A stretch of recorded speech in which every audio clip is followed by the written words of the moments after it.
tu ne comprends rien à la course, d'après Max Verstappen quand Oui, même. c'est sûr que ça reste un champion, ça reste quelqu'un qui est habitué d'être en avant, puis là, il l'est pas présentement cette saison-ci, fait que peut-être qu'il est un petit peu aigri par ça. Tu sais, j'enlève pas ses qualités de pilote, parce qu'effectivement, c'est un très grand pilote, mais... C'est sûr que la F1 ne prend pas ça à la légère, parce que Max Verstappen qui part, c'est 30% des gradins qui sont vides dans les Grands Prix. Qui comprennent pas ce qu'ils font vraiment. On a une déclaration grave quand même de Lando Norris qui dit: je voulais pas dépasser Hamilton et je me suis retrouvé devant lui. Là,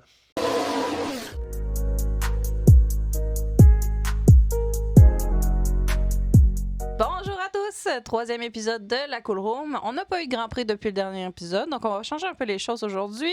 On va plutôt regarder qu'est-ce qui se passe dans l'actualité de la F1, puis un peu aussi qu'est-ce qui se passe dans l'univers de la F1. Donc, sans plus tarder, on commence par le tour de chauffe avec Mehdi. Salut, salut! Eh oui, sans trop tarder, on va se lancer sur le tour de chauffe. Alors, cette semaine, il y a eu une réunion de la FIA. C'était la fameuse réunion du 9 avril. Qu'est-ce qui s'est passé pendant cette réunion? Eh ben, je pourrais dire pas grand-chose. Il s'est passé qu'ils ont eu des discussions, ils ont un peu échangé, voir qu'est-ce qu'ils peuvent ramener comme solution pour corriger les problèmes de la F1. Pour le moment, ils sont sur des pistes qui ramène un peu d'espoir, mais les vraies décisions vont être prises le 20 avril dans un vote des équipes. Euh, je ne pense pas que les équipes, surtout les motoristes, vont vouloir des grands changements pour cette saison, surtout avec l'investissement qu'ils ont eu. Avec le budget cap pour les équipes, ça va être difficile de développer autre chose que ce qu'ils ont déjà entre les mains et qu'ils sont en train de travailler sur. Donc, moi, personnellement, je suis pas trop optimiste pour ce vote. Mais avant d'être optimiste ou pas, je veux dire quelques points qu'ils ont évoqués, qu'ils veulent changer. Ils veulent changer euh, en urgence la gestion d'énergie en qualification pour avoir des tours de qualification un peu plus sur la limite des voitures que Mhm. sur de la gestion de batterie. Ils veulent changer le super clipping et la capacité des voitures à recharger les batteries, peut-être donner plus de super clipping ou peut-être que ils vont donner à la voiture la capacité de récupérer plus d'énergie sur du super clipping. Oui, mais on disait pas que le super clipping, c'était pas quelque chose de vraiment positif jusqu'à maintenant. Bah, en tout cas, c'est un point qu'ils veulent revoir. Comment ils vont le faire, on ne sait pas encore. On va avoir les réponses après le vote des équipes. Ils veulent Mhm. aussi ramener de la signalisation, peut-être sur les voitures, pour expliquer aux pilotes ce qui se passe devant eux. Est-ce que la voiture est en déploiement? Est-ce que la voiture est en récupération d'énergie? Et peut-être qu'ils vont changer aussi pour la saison 2027 la distribution d'énergie entre thermique et électrique. Comme tu sais, cette saison, on est sur du 50-50. Mhm. Peut-être que pour 2027, ils veulent changer ça, mais on n'a pas encore des détails précis sur les pourcentages qu'ils veulent mettre à électrique ou au thermique. On verra le 20 avril ce qui va en sortir de ce vote. Espérant que ça va ramener des vraies solutions et non pas juste des discussions politiques et marketing pour garder la face au public et face aux pilotes avec la F1. Ça reste quand même alarmant parce que les pilotes crient haut et fort qu'ils ne sont pas impliqués dans ces décisions. Hamilton dit qu'on n'est pas écouté comme pilote.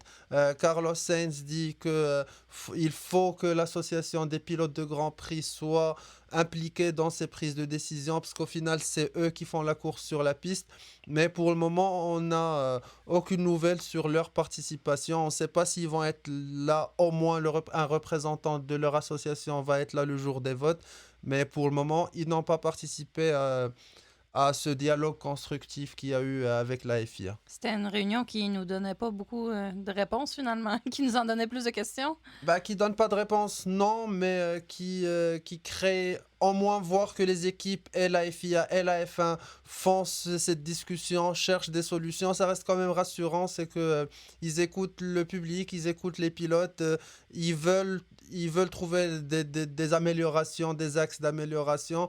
Ils sont pas fermés sur l'idée de faire des changements pour ramener quelque chose de satisfaisant. Oui, donc on va voir le 20 avril vraiment qu'est-ce qui va se passer, là. C'est là qu'on va avoir nos réponses. Exactement, c'est quand ils vont voter que les décisions vont vraiment être prises. Intéressant, intéressant. Mais moi, je trouve que la vraie discussion, c'est pas juste quelle décision va être prise ou quel vote va être fait. Moi, je trouve la vraie discussion, c'est est-ce que c'est pas un aveu de faiblesse ou un aveu d'échec de la part de F1 d'être déjà à des changements de réglementation et des discussions de changement de réglementation à la après la troisième course de la saison. Parce que est-ce que la F1 se voit perdre ses fans? Est-ce que la F1 a peur de perdre ses fans? Parce que moi ce que je vois et ce que je peux voir sur ce que les chaînes de diffuseurs ont annoncé comme audience, ça reste quand même alarmant. On parle en Espagne, on parle d'une perte de 50% d'audience comparée à l'année précédente. En France, on parle d'une chute d'audience de 40% chez Canal+. J'ai pas d'autres chiffres pour d'autres diffuseurs ou pour F1 TV, mais la tendance quand même montre que il y a moins de gens qui ont regardé le Grand Prix de Suzuka. Est-ce que la F1 est en train a atteint sa limite de fans, est en train de perdre des fans à cause de cette nouvelle réglementation? J'aimerais bien qu'on aille cette discussion, voir ce que tu en penses et échanger avec toi sur ça. Oui, donc, au niveau de la question de est-ce que la F1 perd ses fans, moi, je dirais plus, c'est pas nécessairement perdre ses fans, parce que quand on regarde au niveau des réseaux sociaux, il y a quand même un engouement là, au niveau des influenceurs. Tu sais. J'ai plus l'impression qu'on fait plus un changement au niveau du format de diffusion. Là. Tu sais, on s'entend que la télé n'est pas aussi populaire qu'elle l'était. On passe plus vers le contenu rapide, vers TikTok, Instagram et tout. Donc, moi, j'ai plus l'impression que c'est les fans qu'on perd au niveau des réseaux traditionnels, comme on pourrait dire, comme le F1 TV ou Canal+, etc. Je pense que c'est plus... on doit plus vraiment se baser là-dessus, mais plus voir un peu plus loin. Tu sais. On a une nouvelle génération, des nouveaux réseaux sociaux. J'ai pas l'impression que c'est une perte de fans, mais plus un changement de fans. Tu sais, comme on fait des changements présentement cette année. Là. Bah, est-ce que c'est un changement de fan? Moi, je le vois plus comme la F1 qui laisse tomber son cœur de fan, son cœur de cible de fan, le fan de base traditionnelle de F1. Elle est en train de le perdre, celui qui va se mettre devant son écran chaque dimanche pour regarder un Grand Prix. Elle est comme... J'ai l'impression qu'il est délaissé pour aller chercher de nouveaux fans qui vont être intéressés à d'autres formats, à de la hype de pilote, comme tu as dit, à avoir de l'actualité, à avoir tout ce qui est hors piste, plus que ce qui se passe sur la piste, alors que au final, ça reste un sport, ça reste le fan de base qui va regarder le dimanche les courses. Lui, j'ai l'impression que la F1 est en train de le perdre avec tout ce qui se passe aujourd'hui. Oui, mais tu sais, comme tous les sports, ça évolue, ça change. Tu sais. Le basket, le football ou le soccer, plus dans notre coin, tu sais, ça a changé au fil des années, mais ça reste quand même que le public a changé, oui, mais le public est toujours présent. Là. Tu sais, il est juste un peu différent, mais il est quand même là. Tu sais. Il y a quand même un engouement pareil. Là. Je pense pas qu'on va perdre vraiment, justement, l'engouement des fans vers ce sport-là. J'ai plus l'impression qu'il y a un changement qui est en train de se faire. Tu sais, depuis 2017, là, on a eu un changement au niveau de la direction tu sais, plutôt artistique de l'univers F1. Tu sais, on a vu Drive to Survive apparaître, on a vu tu sais, les comptes TikTok des chauffeurs apparaître aussi. Tu sais, on apprend de plus en plus à les connaître, on apprend à voir tout le lore autour de pas juste la course. Tu sais. Fait que j'ai l'impression que, oui, tu sais, la course, ça reste quand même l'élément principal, mais tu sais, comme je dis, les temps changent, là, comme dans n'importe quelle époque, là, ça change. Oui, ça change, mais à quel point ils vont délaisser le sportif pour faire du spectacle. Moi, ma crainte, c'est de voir aujourd'hui Liberty Media essayer de pousser plus vers du spectacle, vers des personnalités, créer des personnalités avec les pilotes, créer des discussions de people, plus que avoir du sportif finalement. Et je veux pas que cette intention de créer du spectacle et cette notion de rendre ça attirant pour de nouveaux fans viennent nuire à l'essence même du sportif. Parce que au final, on va voir plus de courses sprint pour raccourcir le format et on va voir, on veut des courses avec plus de dépassements, quitte à ce que ces dépassements ne soient pas faits par des pilotes mais par des voitures pour avoir nos petits highlights qu'on va mettre sur Instagram et sur TikTok et avoir des pilotes qui sont plus corporate, qui sont plus dans cette démarche de toujours soutenir la F1, soutenir les équipes, de venir faire plaisir juste aux sponsors et aux équipes et à la F1 et ne pas avoir une opinion claire. Euh, ça vient nuire à un moment, un produit trop lissé qui est là pour faire le spectacle, mais qui donne pas envie sportivement. Tu vois pas vraiment des gens qui sont là pour se la donner sur une piste de course. Oui, mais tu sais, c'est sûr que je parle pas pour toutes les fans parce que moi, je rentre dans la catégorie des nouveaux fans, justement. Là. Mais tu sais, moi, ce qui m'a le plus un peu, pas apeurée, mais tu sais, qui m'a rendue réticente au début quand je suis rentrée dans l'univers de la F1, c'est que c'est un univers qui est quand même rendu complexe. Là, tu sais, il y a beaucoup d'éléments. Moi, je me disais que c'était surtout de la course. Là, tu sais, on embarque des pilotes exceptionnels dans des monoplaces qu'on développe de plus en plus pour être capable d'être le plus rapide tout le temps, le meilleur sur la piste. Mais avec la dernière saison puis la saison qui vient de commencer, je me suis rendu compte que c'était plus juste ça. Là. Tu sais, j'ai l'impression qu'on a déjà atteint le summum de l'automobile qu'on a présentement. Tu sais, puis on est plus rendu au stade où ce que, tu sais, nos pilotes ils connaissent les pistes par cœur, ils connaissent les tours par cœur, ils pourraient tous les faire, les yeux fermés. Tu sais. Oui, Il y mais a- exactement, moi, ce que je vois cette saison-là, je vois des voitures que, ben, nous, spectateurs, on comprend pas.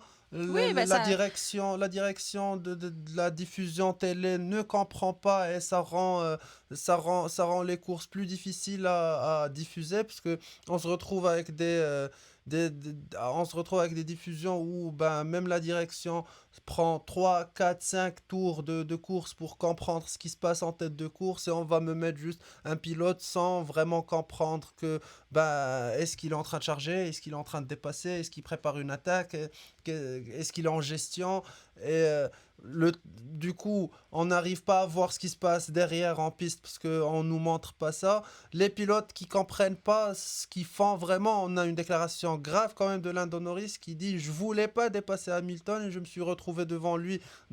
Là, est-ce que c'est pas... Moi, je trouve ça grave quand même que même les pilotes ne comprennent pas ce qui se passe, ne savent pas que ce qu'ils font en piste, Oui, c'est juste... Parce qu'à un moment, si c'est juste de mettre les spectacles des voitures colorées, que l'une passe devant l'autre sans que personne comprenne, il n'y a pas d'intérêt sportif à regarder ça. non, je comprends, mais tu sais, comme n'importe quoi de nouveau, il y a un certain temps d'adaptation qui a besoin d'être fait. Puis là, c'est sûr qu'il y a eu énormément de changements cette saison-ci. Tu sais, on parle complet, là. Tu sais, tous les éléments ont changé, mis à part les pistes qui restent les mêmes, là. Mais ça reste quand même que, tu sais, là, on est dans le début, on n'a pas beaucoup de courses de fête.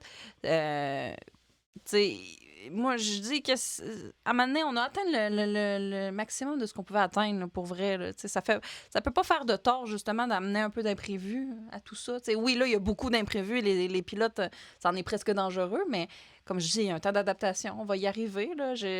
Pour vrai, le fait d'avoir beaucoup plus de dépassement, beaucoup plus de dynamique, je trouve que ça l'amène quelque chose de différent parce que on est. Tu sais, je me rappelle avec toi, on écoutait les courses de la saison dernière. Il pouvait rester une vingtaine de tours, puis on savait déjà c'était qui le gagnant. C'était rendu presque plus autant excitant de regarder la fin de la course, là, tu sais.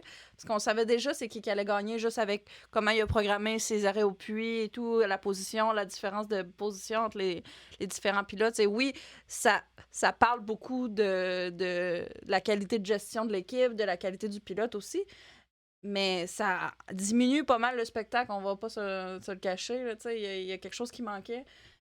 Moi, je pense que ça va amener du positif. Tu sais, c'est sûr que c'est un temps d'adaptation, là, mais... Je comprends ce que tu dis. Je suis un peu d'accord quand même que oui, les pilotes vont finir, et les équipes surtout, vont finir par savoir mieux gérer cette réglementation. Maintenant, est-ce que, en tout cas, d'après Max Verstappen, si tu apprécies comment se passe la course, tu ne comprends rien à la course, d'après Max Verstappen quand Oui, même. c'est sûr que ça reste un champion, ça reste quelqu'un qui est habitué d'être en avant, puis là, il l'est pas présentement cette saison-ci, fait que peut-être qu'il est un petit peu aigri par ça. Tu sais, j'enlève pas ses qualités de pilote, parce qu'effectivement, c'est un très grand pilote, mais comme n'importe quel vieux dans n'importe quel univers, à un moment donné, les jeunes rentrent, les choses changent. On dirait que Max est plus tanné, genre, de tout ça. On dirait qu'il se trouve une raison pour partir, presque, là. Bah, quand même, oui, lui, il le dit clairement, il dit, moi, je ne suis pas satisfait de cette réglementation. Il dit, si cette réglementation reste comme ça, je n'ai aucun plaisir à conduire. C'est pas juste question de gagner ou de perdre. Il dit qu'il n'y a pas de plaisir à conduire. Il dit que si ça reste comme ça, il va partir de la F1.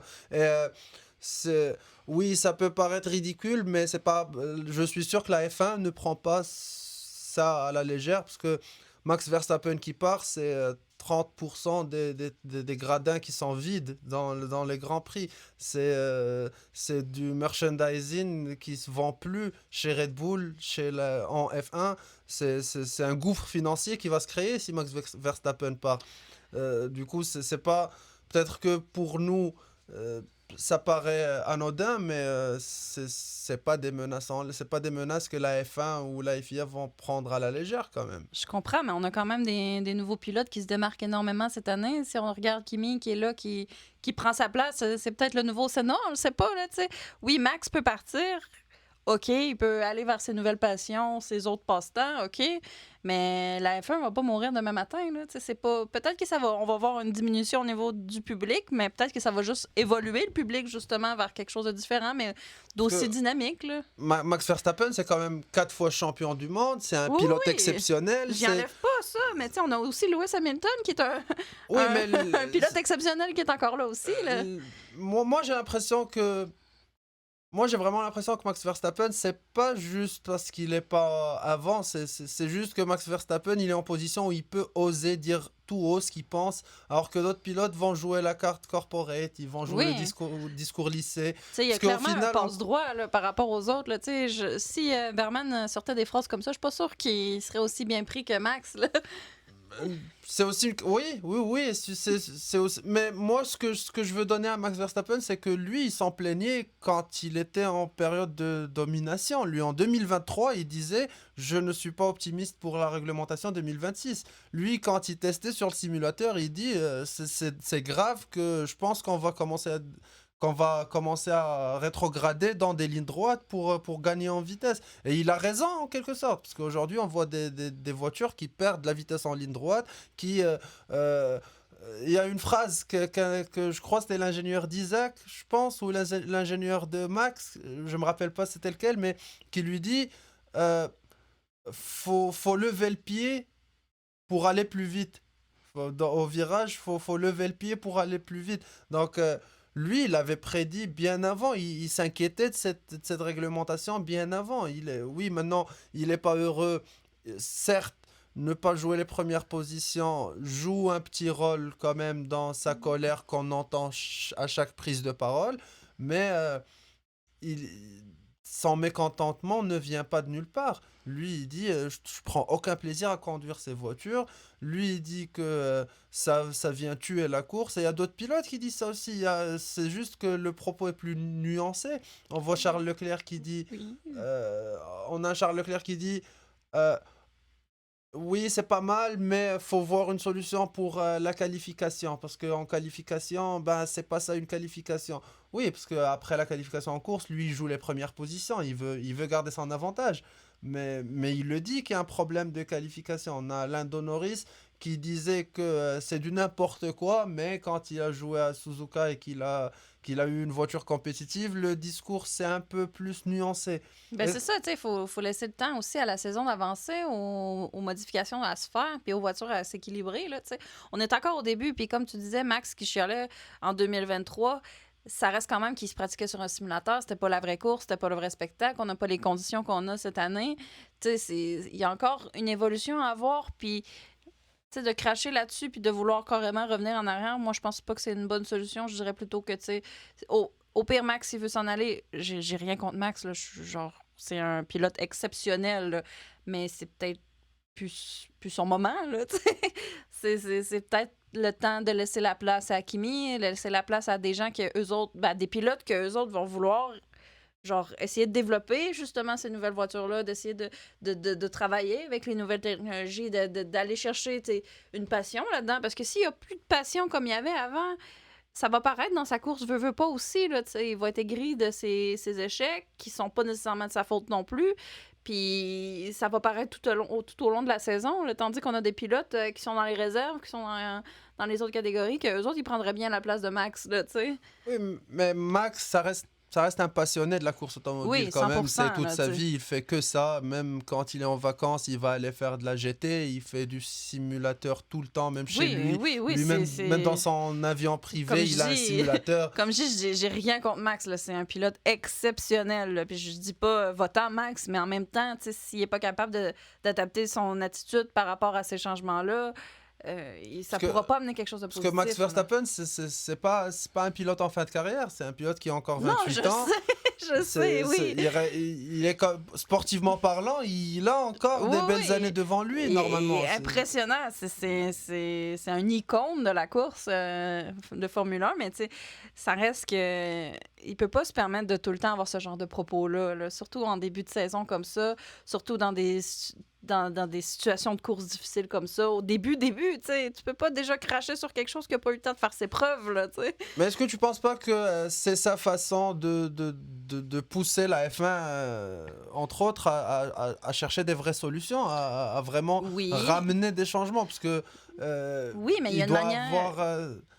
Tu sais, il y a une manière de l'annoncer, ça. Pas nécessairement en crachant puis en riant sur les nouvelles technologies, en comparant son simulateur à Mario Kart, tu sais, des choses comme ça. Oui, c'est drôle, oui, ça fait genre des views sur TikTok, là, mais ça reste quand même que c'est insultant pour tout le travail qui a été fait derrière tout ça par les ingénieurs, par les chefs d'équipe.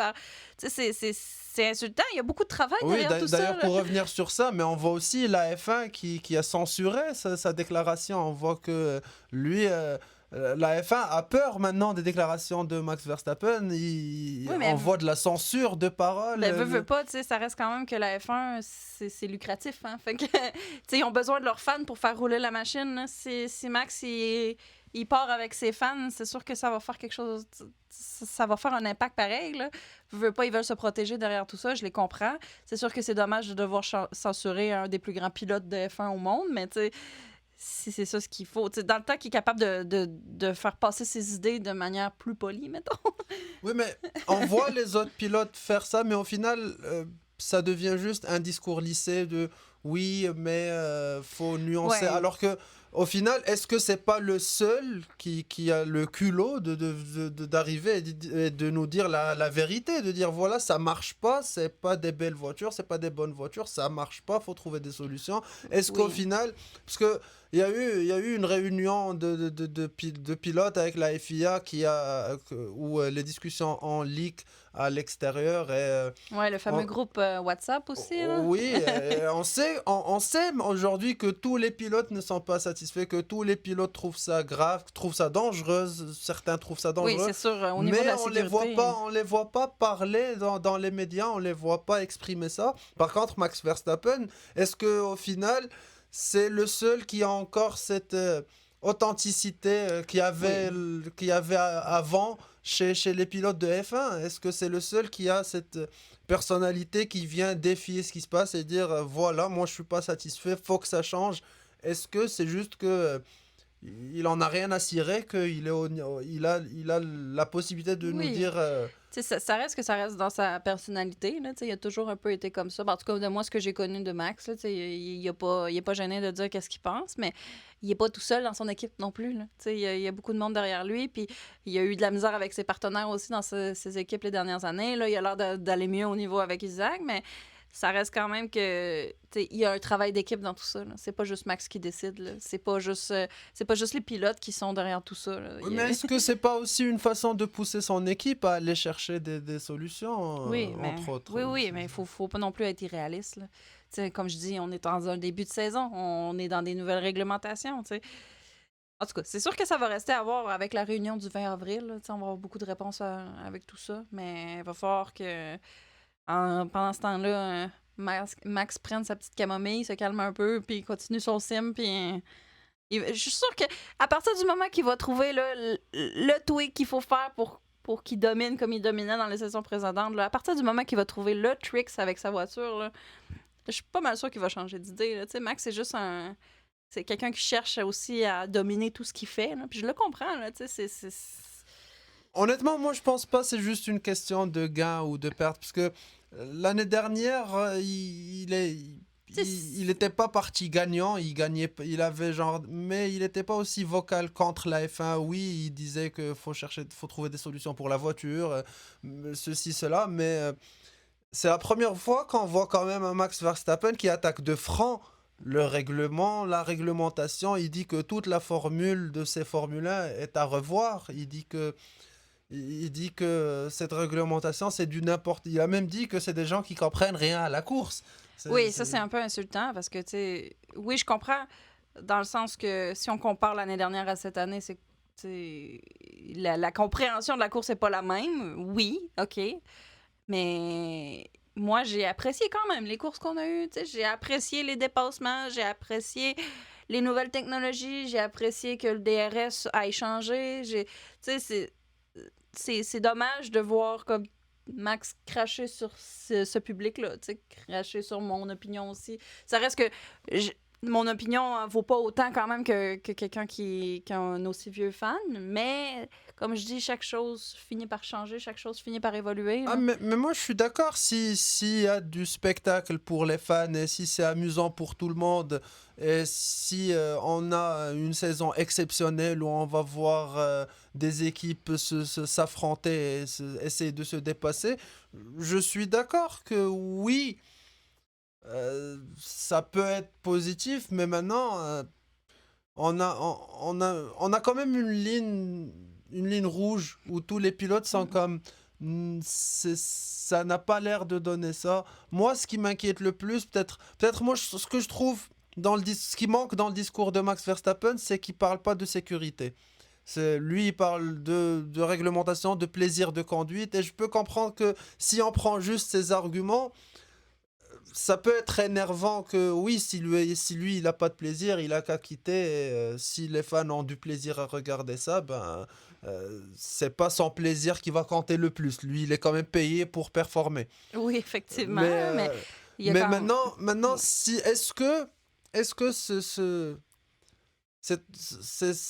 que le discours de Max Verstappen ne pourrait pas servir, parce qu'on a vu d'autres pilotes qui parlent de problèmes de sécurité, qui parlent de danger de ces Oui, Formule 1. tu sais, Est-ce c'est est-ce sûr que que au ça... final, avoir Max Verstappen qui parle de ça et qui est vocal à propos de ça, est-ce que ça pourrait pas être une première utilisée, ou est-ce que ça peut pas être une façon de ramener est-ce qu'il y a un moyen de ramener Max Verstappen vers la discussion de sécurité et d'en faire un point de discussion, parce que au final, oui, on veut du spectacle mais on veut pas du drame, on veut quand même que les pilotes ne risquent pas leur vie. Non, puis il faut aussi qu'il y ait la passion, tu sais, qui est là aussi. Comme je disais, tu sais, il faut que Max ait cette passion-là parce que ça va apparaître au niveau de la saison, tu sais. Fait que, oui, faudrait qu'il y ait un discours sur la sécurité parce qu'on l'a vu avec le super clipping, on l'a vu avec les virages qui sont plus lents, qui surprennent, tu sais, comme avec l'accident de... C'était Berman. Tu sais, c'était très impressionnant comme accident. Ça démontre que oui, il y a besoin de changement. Tu sais, Max, il a pas tort à 100% non plus. Mais on est en début de saison. Tu sais, il y a beaucoup de choses à voir encore. Fait que moi, je cracherais pas tout de suite sur tout ça. Là. Je laisserai le temps au développement. On a encore plein de choses à voir, encore plein de spectacles, encore plein de courses très impressionnantes qui s'en viennent. Tu sais, ça va aussi, qui sont différentes par rapport à les deux, ben, à ceux qu'on a fait jusqu'à maintenant. Tu sais. Fait qu'on va voir aussi comment les voitures se comportent dans ces circuits-là qui n'ont pas les mêmes dynamiques. Là. Ça va faire une grosse différence. Fait que peut-être que Max aussi va changer son opinion par rapport à ces courses, par la suite de ces courses-là. Là. Je sais pas qu'est-ce que tu en penses, là, mais... Bah, on verra déjà ce que ça va ramener comme changement, mais euh, je comprends. Moi, pour Comme dernière idée, je pense pas que Max Verstappen, c'est juste une question de gagner pour lui ou juste pour râler. Moi, je pense que vraiment, euh, il est contre cette idée de voiture que les pilotes ne comprennent pas, de voitures où c'est des systèmes IA qui gèrent la gestion de batterie et qui... Oui, mais c'est des v- nouvelles technologies, hein. Il faut laisser le temps à ces technologies-là de faire leurs preuves puis de se faire améliorer aussi, là, tu sais. Moi, je suis quelqu'un quand même de positif dans la vie, fait que je pense vraiment que c'est un changement. C'est dur, c'est pas facile pour tout le monde, surtout pas pour Max. Mais, tu sais, il y a du positif qui va sortir de tout ça, c'est sûr. Au pire, tu sais, on va voir après le 20, au niveau de qu'est-ce que la FIA va décider, tu sais. Ça reste à suivre. Moi, je pense pas que le chien est mort. Moi, en tout cas, j'espère, si, s'il y a changement, j'espère juste que ça soit des changements pour la sécurité des pilotes surtout. Oui, ça reste quelque chose qui est très important pour vrai parce que c'est inquiétant, là. Mais Mais à part ça, je dirais, on verra de quoi l'avenir est fait. absolument, ouais. Moi, je pense que ça clôt bien notre épisode. Qu'est-ce que t'en penses, Mehdi? Bah écoute, merci d'avoir refait un autre épisode avec moi. Ça fait toujours plaisir. Merci à vous de nous avoir écoutés jusqu'à la fin. Merci Mhm. d'être là. Merci pour votre soutien. N'oubliez pas de nous dire ce que vous pensez vous aussi de ce qu'a dit Max Verstappen, cette nouvelle réglementation, de ce qui se passe en F1. Laissez-nous vos avis en commentaire. Mettez un j'aime, abonnez-vous aussi pour suivre toute l'actualité de la Cool Room et à bientôt. À plus!